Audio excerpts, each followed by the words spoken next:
आपके पास क्वेश्चन है decreasing order basic character in the given molecule follows. A option में guanidine, B option में amidine, C option में aliphatic अमीन, D option में aromatic अमीन, आपका fifth में अमाइड और यहां सल्फोनामाइड। और यही आपको इधर उधर करके क्वेश्चन पूछा है। सोचिए डिक्रीजिंग ऑर्डर किसमें सोचना है, घटते हुए क्रम में, decreasing order of basic strength या basic character in the given molecules. सोचिए बेसिक कैरेक्टर, अगर बेसिक कैरेक्टर का क्वेश्चन करना है तो हमने आपको बार बार क्या बोला है, केवल और केवल एक ही पिक्चर दिमाग में बैठाइए, available electron density on donating atom. जितना ज्यादा अवेलेबल इलेक्ट्रॉन डेंसिटी होगा मॉलिक्यूल का बेसिक कैरेक्टर उतना ही ज्यादा होगा। ये पढ़ना है, मतलब आपको दिमाग में रखना है कि अगर कभी इलेक्ट्रॉन डोनेटिंग ग्रुप लगे होंगे तो इनका बेसिक कैरेक्टर ज्यादा होगा, कभी रेफरेंस वैल्यू होगा तो बेसिक कैरेक्टर कम होगा, और अगर कभी इससे इलेक्ट्रॉन विड्रॉइंग ग्रुप लगा होगा तो इसका बेसिक कैरेक्टर सबसे कम होगा। तो electron donating group plus M का हो सकता है, हाइपर कंजुगेशन का हो सकता है, प्लस आई का हो सकता है। इलेक्ट्रॉन विड्रॉल माइनस एम हो सकता है, माइनस आई हो सकता है। ये करना है, जितना ज्यादा पैसा उतना बेसिक कैरेक्टर, जितना कम पैसा उतना कम बेसिक कैरेक्टर। अब इसी पे अप्लाई करिए। जब एक से ज्यादा नाइट्रोजन हो तो सबसे पहले ये डिसाइड करिए कौन सा नाइट्रोजन का बेसिक कैरेक्टर ज्यादा है।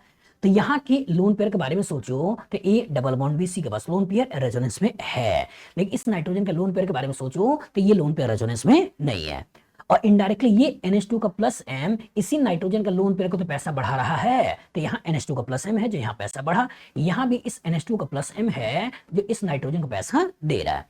तो यहाँ दो नाइट्रोजन का NH2 का प्लस एम है जो यहाँ पैसा बढ़ा रहा है। जब इसकी कंडीशन देखें तो यहाँ पे इस NH2 का प्लस एम है जो यहाँ पैसा बढ़ा रहा है, और इस CH3 का प्लस आई है जो यहाँ पैसा बढ़ा रहा है।